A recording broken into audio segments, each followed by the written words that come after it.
Hello everyone, welcome to Ashish coaching classes. तो आज हम लोग जानेंगे हड़प्पन सिविलाइजेशन और मोहनजोदारो के टाउन प्लानिंग एंड बिल्डिंग्स के बारे में जानेंगे। जो एक्सकेवेशन हुई उनसे ये पता चलता है कि उन लोगों की जो टाउन्स थी उनमें क्या क्या था, उन लोगों की ड्रेनेज सिस्टम कैसी थी, स्ट्रीट्स कैसे थे, इन सभी चीज़ों के बारे में हम लोग इस वीडियो में बात करेंगे। तो हम लोग सबसे पहले जानते हैं जो हड़प्पन सिविलाइजेशन जो फाउंड हुई थी उसमें जो एक्सकेवेशन के बाद जो भी देखा गया वो वेल प्लान था। वो सिटीज़ में एकदम ज़्यादा प्लान तरीके से बना हुआ था कि ड्रेनेज सिस्टम कैसा होना है, उसको रेगुलर चेकअप्स के लिए पॉइंट्स, सब चीज़ें एकदम वेल प्लान करके बनाई गई थी इन द हड़प्पन सिविलाइजेशन। तो सबसे वेरी फर्स्ट पॉइंट देखते हैं, हड़प्पन सिटीज़ वे आर वेल प्लान। वो वेल प्लान थे। ये जो है बेसिकली 2 पार्ट्स में डिवाइडेड है। जो सबसे पहला पार्ट्स होता है वो है सिटाडेल, जो कि हायर क्लास पीपल्स जहाँ पे रहते थे, ये हमको पता चलता है वहाँ की जो रिमेन्स मिले हैं उसके अकॉर्डिंग। और जो सेकंड पार्ट है वो है लोअर सिटीज़, जहाँ पे कॉमन पीपल्स लोग रहते थे। तो सबसे पहले हम लोग सिटाडेल्स के बारे में डिस्क्रिप्शन जानते हैं कि वहाँ एक्सकेवेशन के दौरान क्या क्या मिला था। तो सिटाडल का हम लोग देखते हैं, ये जो सिटाडल है वो वेस्ट साइड में पड़ता है। इन द हड़प्पन सिटीज जो वेस्ट साइड में पड़ता है, it has the high platforms. जो हाई प्लेटफॉर्म्स है उसके जो प्लेटफॉर्म्स है मतलब वो थोड़ी सी ऊंचाई में बना हुआ है as compare to the lower town. Next the high walls of baked bricks, मतलब जो हाई वॉल्स उसमें यूज़ किए गए ब्रिक्स को बनाकर, बेक ब्रिक्स बना के यूज़ किए गए। और जो हाई वॉल्स बने हुए हैं वो फ्लड से प्रोटेक्ट करते हैं। एक तो ये हाई है और दूसरा it protect from the flood, मतलब फ्लड वगैरह से प्रोटेक्ट करते हैं।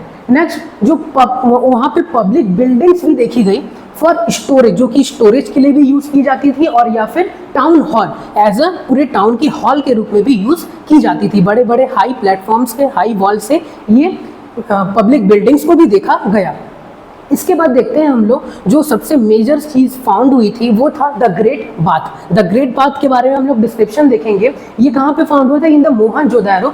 फायर अल्टर्स भी फाउंड हुए थे। फायर अल्टर्स क्या होता है? ये फायर अल्टर्स जो हवन कुंड होता है उसको बोलते हैं, जहाँ पे हवन वगैरह या फिर सेक्रीफाइस किया जाता था, जिसको सेक्रीफाइस बोलते हैं। इसके बाद देखते हैं ये जो सिटाडल है, यहाँ पे जैसे बोला कि यहाँ पे रूलिंग क्लास पीपल रहते थे। जो ऐसे पीपल जो हायर क्लास को बिलोंग करते थे वो सिटाडल में रहते थे। अब हम लोग द ग्रेट बाथ के बारे में जानते हैं। द ग्रेट बाथ था क्या? तो द ग्रेट बाथ सिटाडल में पड़ता था, सिटाडल जो हाई प्लेटफॉर्म में है। इसके बाद ये जो है वो रेक्टेंगुलर टैंक है, रेक्टेंगुलर टैंक है जिसको हम लोग कंसिडर कर सकते हैं as a large swimming pool, बड़ा सा स्विमिंग पूल के जैसा कंसिडर कर सकते हैं। इसके जो डायमेंशंस हैं वो है, इसके जो लेंथ है वो है 11.88 मीटर का लेंथ था। ब्रेड देखें तो हम लोग 7.01 मीटर के ब्रेड था। और इसकी जो डेप्थ है, डेप्थ की बात करें तो 2.43 मीटर का डेप्थ था। मतलब एक बहुत बड़ा स्विमिंग पूल देखा गया था। इसी को नाम दिया गया है द ग्रेट बाथ। इसके बाद देखते हैं उसमें वाटर को स्टोर किया जाता था, वाटर उसमें रखा जाता था, जिसके कारण इसको कोट किया गया था प्लास्टर। एक तो बेक ब्रिक्स थे और उसको कोट किया गया था प्लास्टर से और नेचुरल टार से उसको कोट किया गया था ताकि जो वाटर की लीकेज है वो ना हो और वाटर लॉस ना हो। इसके बाद देखते हैं जो सिटाडल था, जो अंडरग्राउंड बना हुआ था, वो जब इसमें स्टेप्स बने हुए थे, सीढ़ियाँ बनी हुई थी जो कि 2 साइड्स में ओपन होती थी, 2 साइड्स में ओपन होती थी। और वहाँ पे नीचे में रूम्स भी बने हुए थे, बहुत सारे रूम्स बने हुए थे, जिससे ये पता चलता है कि वो चेंजिंग रूम्स हो सकते हैं। इसके बाद उस जो द ग्रेट बात है उसमें 2 ओपनिंग्स थे। 2 ओपनिंग्स मतलब एक वाटर इनलेट के लिए और दूसरा वाटर आउटलेट के लिए। एक जगह से पानी आता था और दूसरे जगह से पानी जाता था। उसके बाद देखें ये जो ग्रेट बात है इसको यूज़ कब किया जाता था? ये तो हायर क्लास पीपल जहाँ पे रहते थे वहाँ पे था। तो इसको यूज़ कब किया जाता था? ऑन द स्पेशल ओकेजन, जब भी कोई रिलीजियस सेरेमनी होती थी या फिर स्पेशल ओकेजन होता था, उस टाइम पे जो पीपल्स हैं, हायर क्लास पीपल्स, वो इसको एज अ बात करने के लिए यूज़ करते थे बिफोर द रिचुअल सेरेमनीज। तो ये था द ग्रेट बात के बारे में। अब नेक्स्ट हम लोग जानते हैं स्टोर हाउसेस के बारे में। स्टोर हाउस या फिर ग्रेनरीज, जहाँ पे जो फूड आइटम्स है या ग्रेनरीज है उसको स्टोर किया जाता था। तो जो ग्रेनरीज है वो मोहनजोदारो में फाउंड हुई थी, लोथल में, हड़प्पन सिविलाइजेशन, हड़प्पा जो सिटी है वहाँ पे भी फाउंड हुई थी ग्रेनरीज। ये 3 सिटीज़ में मेजरली देखा गया है। इसके बाद इट इंक्लूड्स स्टोर हाउसेस। इसमें क्या होता था? इसमें स्टोर हाउसेस होता था जहाँ पे स्टोर किया जाता था जो भी ग्रेन्स है उसको। लार्जेस्ट बिल्डिंग्स, जो लार्जेस्ट बिल्डिंग है वो मोहनजोदारो में फाउंड हुआ, जिसका नाम है ग्रेनरी, जिसको ग्रेनरी के नाम से भी जाना जाता है। उसका जो डायमेंशन है, लेंथ और विड्थ, वो है 45.7 मीटर लेंथ है और विड्थ है 15.23 मीटर। ये ग्रेनरीज है जहाँ पे ग्रेन्स वगैरह को स्टोर करते थे। जो हड़प्पा सिटी था वहाँ पे 6 टाइप ऑफ ग्रेनरीज फाउंड हुए, 6 टाइप के ग्रेनरीज फाउंड हुए that is use to store the surplus food. बहुत सारे जो एक्स्ट्रा या फिर सरप्लस है फूड्स हैं उसको स्टोर करने के लिए ये यूज किए जाते थे। इसके जो जहाँ पे भी स्टोर किया जाता था, जिस प्लेटफॉर्म में स्टोर किया जाता था, उसके साइड साइड में बेग ब्रिजेस बनाया जाता था। ये जो बेग ब्रिजेस है वो थ्रेसिंग ऑफ ग्रेन्स को रोकते थे, मतलब उसको दूर होने से या फिर फैलने से, एक ही जगह इकट्ठा होने में हेल्प करते थे उस ग्रेन्स को।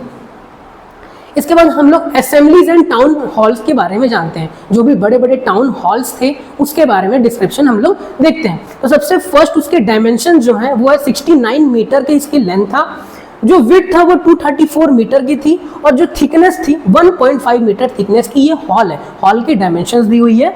इसके बाद ये किसके लिए यूज किया जाता था, तो it is use for the administrative purpose के लिए यूज किया जाता था। And assembly hall for the meetings, मतलब जहाँ पे मीटिंग्स होती थी, ये असेंबली हॉल है जहाँ पे मीटिंग्स हुआ करती थी।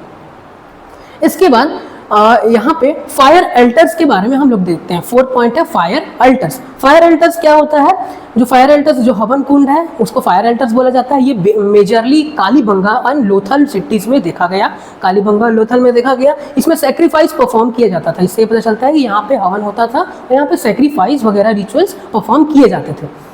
इसके बाद जैसा हम लोगों ने देखा कि जो सिटीज़ हैं वो 2 पार्ट्स में डिवाइडेड है, एक सिटाडल है और दूसरा लोअर टाउन है। तो सिटाडल के बारे में इतना डिस्क्रिप्शन थे। उसके बाद हम लोग देखते हैं लोअर टाउन के बारे में। लोअर टाउन जो है उसमें कॉमन पीपल रहा करते थे। तो इसमें ये कहाँ पे था, ये था सिटाडल था वेस्ट में, और ये कहाँ पे था, ये ईस्ट में था। ये लोअर देन द सिटाडल, मतलब ये तो as compare to the citadel थोड़ा सी लोअर लैंड में बना हुआ था। ये रेसिडेंशियल एरिया था, यहाँ पे कॉमन पीपल रहते थे और यहाँ पे भी हाई वॉल्स बने हुए थे जो कि फ्लड वगैरह से प्रोटेक्ट करते थे इन सिटीज को। ब्रिक्स वेयर यूनिफॉर्म साइज, जो ब्रिक्स यूज किए जाते थे वो एकदम यूनिफॉर्म सटीक साइज के होते थे और एकदम एडवांस अच्छे क्वालिटीज के भी होते थे।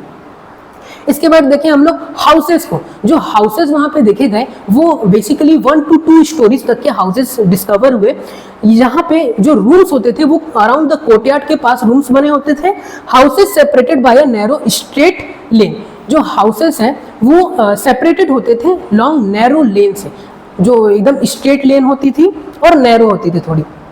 इसके बाद जो भी रूम्स थे उसमें सेपरेटेड बाथरूम थे, एक किचन था और वेल भी हुआ करता था। और ये जो रूम्स थे बेसिकली जो भी होम्स होते थे, जो उसमें जो रूम्स कंटेन होते थे वो 2 से 20 रूम्स अवेलेबल होते थे।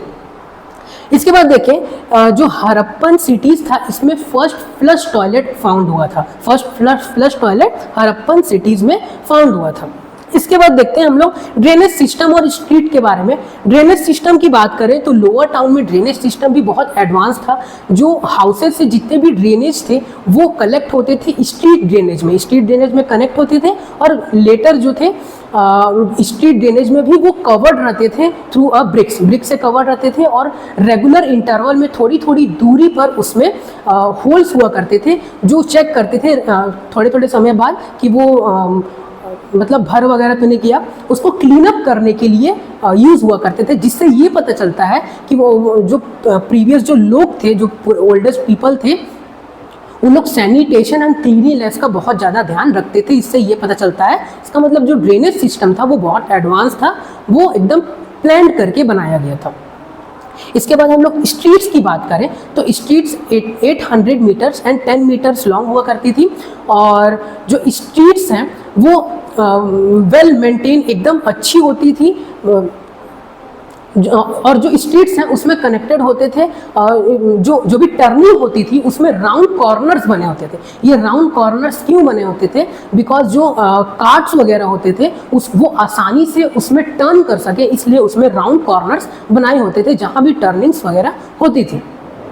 जिससे ये पता चलता है कि जो स्ट्रीट्स है वो भी वेल प्लान्ड बने हुए थे, एकदम अच्छे तरीके से एडवांसली बने हुए थे। तो ये था टाउन प्लानिंग्स एंड बिल्डिंग्स के बारे में of Indus valley civilisation, Harappan civilisation का। तो अगर आप लोगों को ये वीडियो पसंद आया है तो लाइक करें और सब्सक्राइब करें। Thank you.